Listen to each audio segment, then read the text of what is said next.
അനുഗ്രഹിക്കണേ. എല്ലാ വർഷവും ഇതുപോലെ നല്ല പണി തന്ന് കൈ നിറയെ പണവും തന്ന് സഹായിക്കണേ. ഈ പാവപ്പെട്ടവന് കാത്തോളണേ. ഒന്ന് എളുപ്പം കേറ്റടോ. അടുത്ത പെരുന്നാളിന് കൊടി കയറുന്നതിന് മുമ്പെങ്കിലും താഴത്ത് കയറ്റി തീർക്കോ. ആദ്യ സ്റ്റെപ്പും ആംബിളിഫയറും പോലുള്ള വില പിടിച്ച സാധനം കയറ്റണമെന്ന് ഞാൻ തന്നോട് എത്ര പറഞ്ഞിട്ടോ. ഒന്ന് തടിയാണെങ്കിൽ ചെയ്യണോ. ഞാനേ ഒരു ചായ കുടിച്ചോണ്ട് വരാം.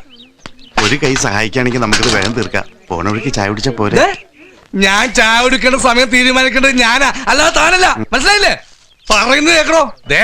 ഞാൻ ചായ കുടിച്ച് വരുന്നതിന് മുമ്പ് ഇതൊക്കെ കയറ്റിയ തനിക്കുള്ള, അല്ലെങ്കിൽ ഞാൻ എന്റെ പാട്ടിന് പോകും. മനസ്സിലായില്ലേ? നോക്കി നിൽക്കാതെ ഒന്ന് ഇറക്കാൻ കൂടി ചന്ദ്ര. ഞാനൊരു ചായ കുടിച്ചിട്ട് വരാം. എന്ത് പണി പറഞ്ഞാലും അവന്റെ ഒടുക്കത്തെ ചായ കുടി. നീ എന്താ ചായ കുടിക്കാൻ വേണ്ടി മാത്രം ജനിച്ചോ? അതെ, കൂലിപ്പണിയെടുക്കാൻ വേറെ ആളെ നോക്കണം. ലോഡിങ് അൺലോഡിങ് ഒന്നും പറ്റില്ലെന്ന് ഞാൻ പണ്ടേ പറഞ്ഞിട്ടുള്ളതാ. പുറത്ത് വയറിങ്ങിന് പോയാലേ എനിക്ക് പോയിന്റിന് ക്യാഷാ. അന്നാ ഞാൻ തരുന്ന കാശല്ലേ. ഒരു കാര്യം പറഞ്ഞേക്കാം, ഇത് തന്റെ സ്ഥാപനമാണെങ്കിലും ഒരുമാതിരി മുതലാളിത്തോട് കാണിച്ചാണ്ടല്ല. പിന്നെ ഒരു പള്ളി പെരുന്നാൾ തന്റെ ബൾബ് കത്തൂല. ആഗോളവൽക്കരണത്തിന്റെ കാലഘട്ടത്തിൽ ഒരുമാതിരി പെറ്റിഭൂഷയെ പോലെ താല്പര്യമാറരുത്. എനിക്കിത് കിട്ടണം. ഇവിടെ ഇപ്പൊ നീ മുതലാളി, ഞാൻ നിന്റെ പണിക്കാരനല്ലേ. മേരിക്കുട്ടിയുടെ അപ്പനോട് അന്നേ ഞാൻ പറഞ്ഞതാണ്, സ്ത്രീധനമായിട്ട് എനിക്ക് ഈ സ്ഥാപനം വേണ്ടെന്ന്. പണിയെടുക്കാത്തൊരു പണിക്കാരനും വേണ്ടാത്ത പണിയെടുത്ത് ഷോക്കടിക്കാൻ ഞാനും.